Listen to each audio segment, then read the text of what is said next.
Il y a très longtemps, le courant du fleuve Guapi a porté jusqu'ici des hommes qui n'étaient pas nés sur cette terre.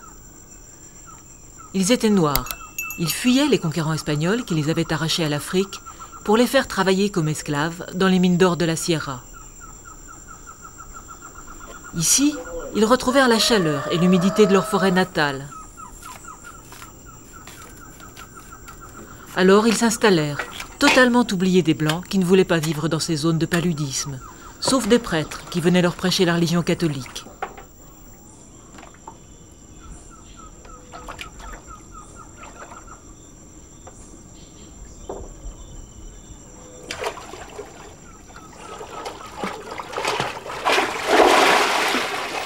C'est ainsi que, comme le rio Guapi, tous les fleuves de la côte pacifique colombienne ont vu s'enraciner sur leurs rives des milliers de Noirs.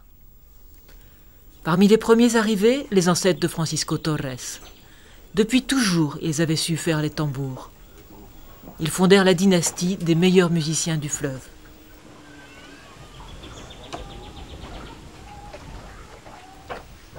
Ça fait plus de 2 siècles que nous sommes dans ce métier. Nos ancêtres les plus lointains étaient musiciens. Ils faisaient exactement cette musique. Les anciens sont morts, leurs enfants leur ont succédé, ils sont morts à leur tour. Et maintenant, nous voilà, nous, les derniers rameaux de l'arbre. Les tambours sont faits avec les peaux des bêtes sauvages, les arbres de la forêt, que Francisco part se procurer dans la pirogue qu'il a fabriquée.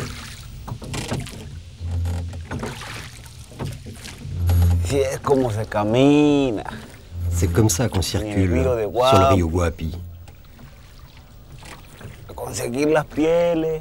On va chercher les peaux, le bois, pour faire nos instruments de musique.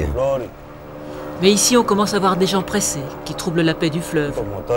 Ah, ces moteurs, ils nous empêchent d'avancer.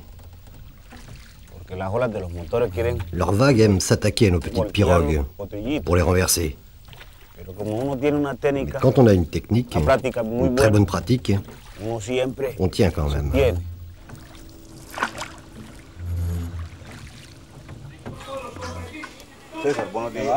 Lui, c'est un chasseur, un vrai ami. Quand je n'ai pas d'argent, il me fait crédit. Cette peau, regarde bien, elle n'a pas un seul défaut.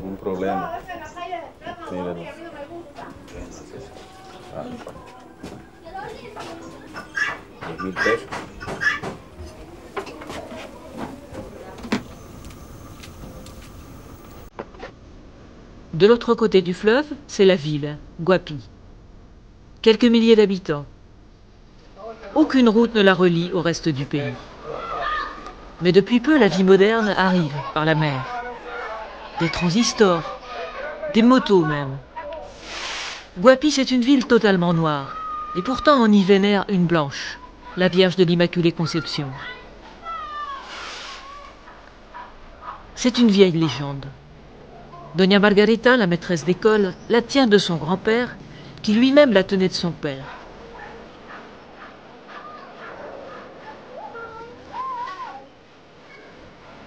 Un jour, une statue de la Vierge est arrivée à Guapi par la mer, en remontant le fleuve. Elle était amenée par des pèlerins espagnols dans un bateau à voile et à rame.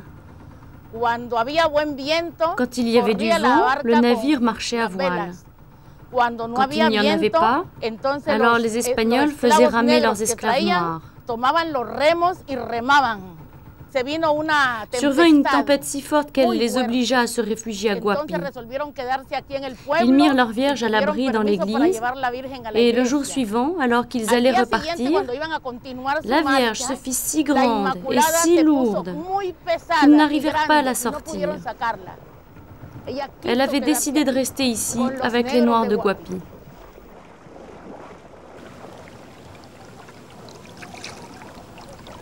Alors, pour remercier celles qui les avaient préférées aux Blancs espagnols, les anciens esclaves décidèrent d'organiser une fête chaque année sur le fleuve. Tous les 7 décembre, ils transportent la Vierge en barque jusqu'à la ville avec des musiciens.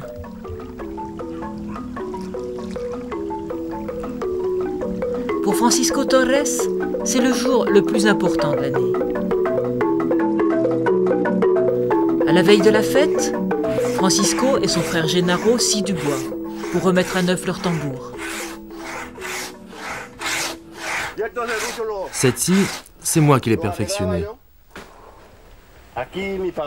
Ici, c'est toujours comme ça que mon père, mon beau-frère, mon oncle Demetrio sciaient des douzaines de lames de bois. Chaque jour.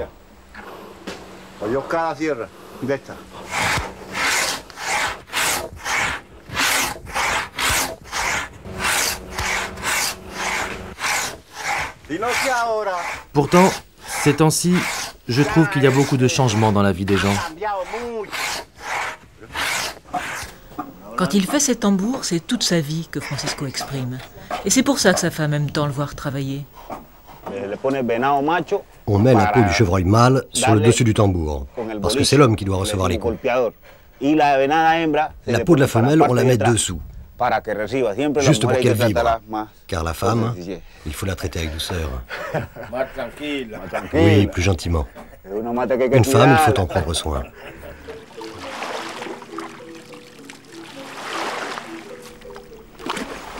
C'est le fleuve qui s'occupe de ramollir les peaux, pendant que Gennaro et Francisco travaillent le bois pour le cerclage des tambours. Quand la nuit tombe, la maison n'est protégée par aucun verrou, aucun volet, seulement cette croix. Elle écarte les mauvais esprits. Là où il y a une croix, il n'y a pas de mauvais esprits. Chaque maison a la sienne. Si elle n'en a pas, elle a son sein. Pour la protéger. Ce soir-là, Gennaro et Francisco travaillent tard, mais ils savourent d'avance la fête du lendemain. Ave Maria, ça va être une allégresse. Dans notre cœur et aussi dans notre âme. 8 jours de suite, on va danser sur notre musique, avec la marimba.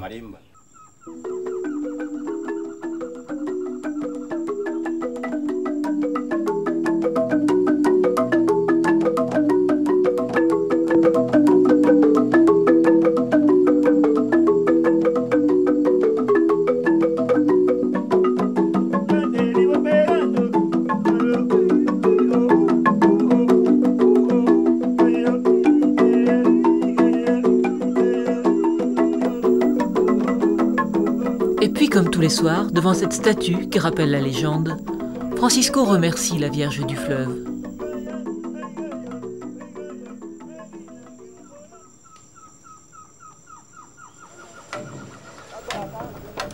Sur l'autre rive du Rio Guapi, on décore l'embarcation qui transportera la Vierge ce soir.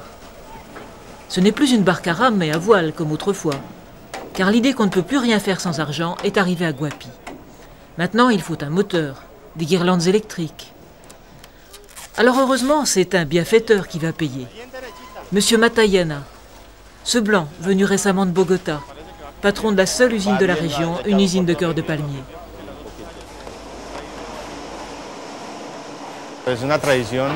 C'est une tradition qui remonte si loin que cela vaut la peine de ne pas la laisser mourir.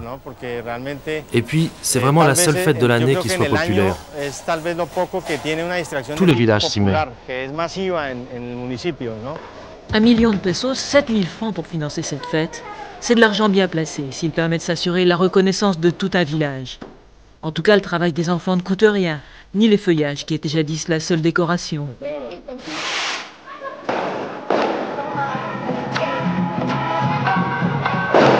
À Guapi, la fête a déjà commencé dans tous les quartiers. La barque de l'usine vient chercher les musiciens et leurs instruments.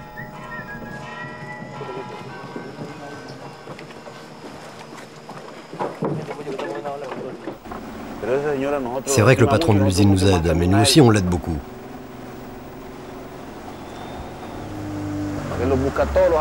Chaque année, il vient nous chercher. Chaque fois qu'on embarque, nous les Torres avec notre musique, c'est pour être les meilleurs.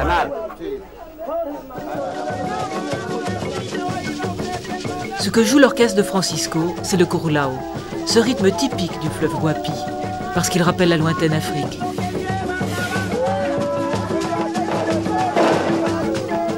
Mais sur le bateau qui devait célébrer la Vierge, c'est le nom de l'usine qui est éclairé. La sainte patronne de Guapi s'efface dans l'ombre d'une étrange caravane publicitaire.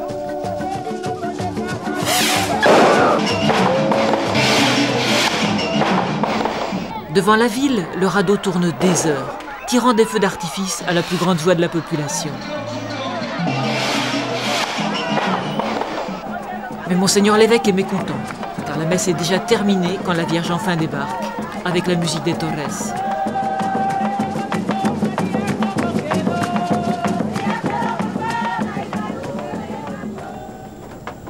Dans la maison de ses ancêtres, où ils étaient jadis une si grande famille, à construire et à jouer leurs instruments, Francisco sent peser le poids de cette tradition, qu'il est un des derniers à vivre.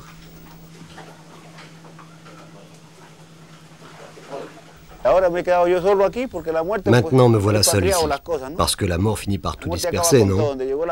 Ici la mort vient à bout de tout. C'est là que nous en sommes, mais nous continuons notre musique parce que c'est toute notre vie.